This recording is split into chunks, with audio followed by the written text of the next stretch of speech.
जय श्री श्याम। आज हम सुनेंगे भगवान सत्यनारायण व्रत कथा का तीसरा अध्याय।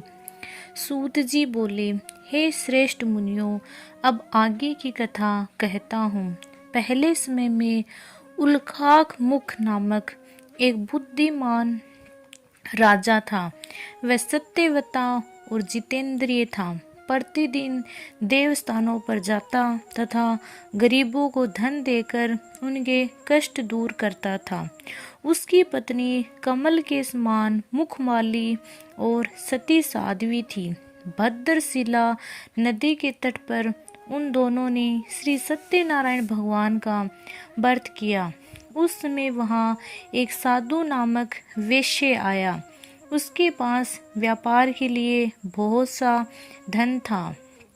राजा को व्रत करते हुए देखकर वह विनय के साथ पूछने लगा, हे राजन, भक्ति युक्त चित्त से ये आप क्या कर रहे हैं? मेरी सुनने की इच्छा है, सो आप ये मुझे बताइए। राजा बोले, हे साधु, अपने बांधवों के साथ पुत्रादि की प्राप्ति के लिए महाशक्तिमान श्री सत्यनारायण भगवान का व्रत व पूजन किया जा रहा है।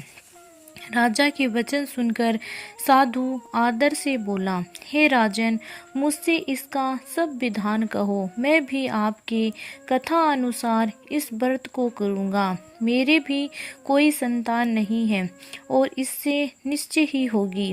राजा ने सब विधान सुन व्यापार से निवृत्त हो वह आनंद के साथ घर गया।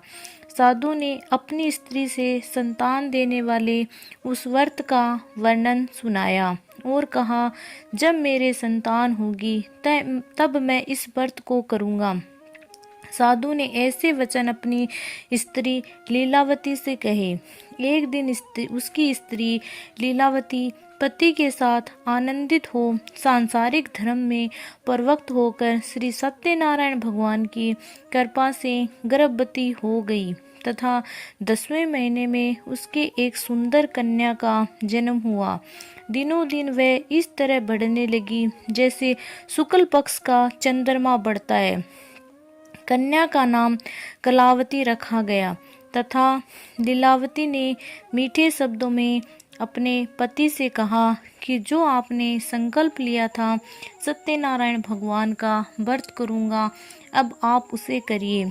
साधु बोला, हे प्रिय, इसके विवाह पर करूँगा। इस प्रकार अपनी पत्नी को आश्वासन दे वह नगर को गया। कलावती पितृगृह में वृद्धि को प्राप्त हो गई। साधु ने जब नगर में सखियों के साथ अपनी पुत्री को देखा तो तुरंत ही दूत को बुलाकर कहा कि पुत्री के लिए कोई सुयोग्य वर देख कर लाओ। साधु की आज्ञा पाकर दूत कंचन नगर पहुंचा और वहां पर खोज और देखभाल कर लड़की के लिए सुयोग्य वणिक पुत्र को ले आया।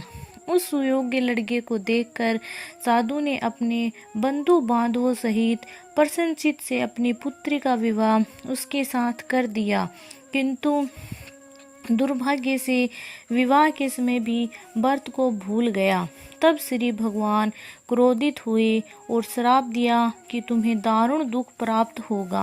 अपने कार्य में कुशल साधु बनिया जमाता सहित समुद्र के समीप स्थित होकर रत्नासरपुर नगर में गया और वहां दोनों ससुर जमाई चंद्रकेतु राजा के उस नगर में व्यापार करने लगी।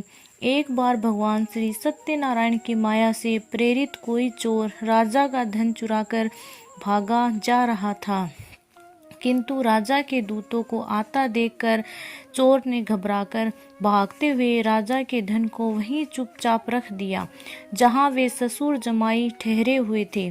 जब दूतों ने उस साधु वेश्य के पास राजा के धन को देखा तो दोनों को बांध कर ले गए और प्रसन्नता से दौड़ते हुए राजा के समीप जाकर बोले, ये दोनों चोर हम पकड़ कर लाए हैं, देखकर आज्ञा दे।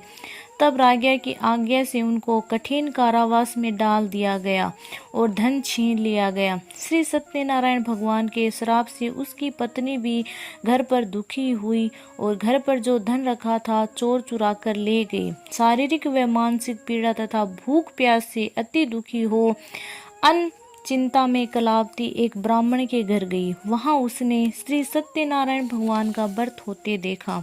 फिर कथा सुनी तथा प्रसाद ग्रहण कर रात को घर आई। माता ने कलावती से कहा, हे पुत्री, अब तक कहाँ रही? वह तेरे मन में क्या है? कलावती बोली, हे माता, मैंने एक ब्राह्मण के घर श्री सत्यनारायण भगवान का व्रत होते देखा है।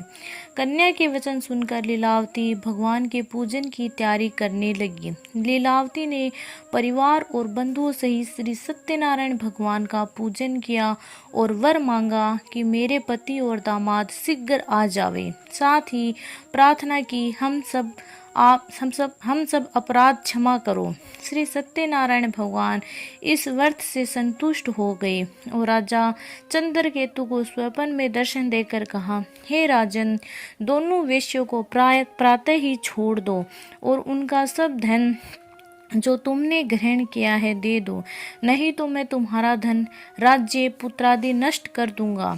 राजा से ऐसे वचन कहकर भगवान अंतर्ध्यान हुए। प्रातःकाल राजा चंद्रकेतु ने सभा में अपना स्वप्न सुनाया। फिर दोनों वाणिक पुत्रों को कैद से मुक्त कर सभा में बुलाया। दोनों ने आता ही राजा को नमस्कार किया। राजा मीठे वचनों से बोला, हे महानुभाव, भाग्यवंश, ऐसा कठिन दुख तुम्हें प्राप्त हुआ है, अब तुम्हें कोई भय नहीं है। ऐसा कहकर राजा ने उनको नए नए वस्त्र और आभूषण पहनाए तथा उनका जितना धन लिया था उससे दुगना धन देकर आदर से विदा किया। दोनों वेश्ये अपने घर को चले गए। बोलो श्री सत्यनारायण भगवान की जय।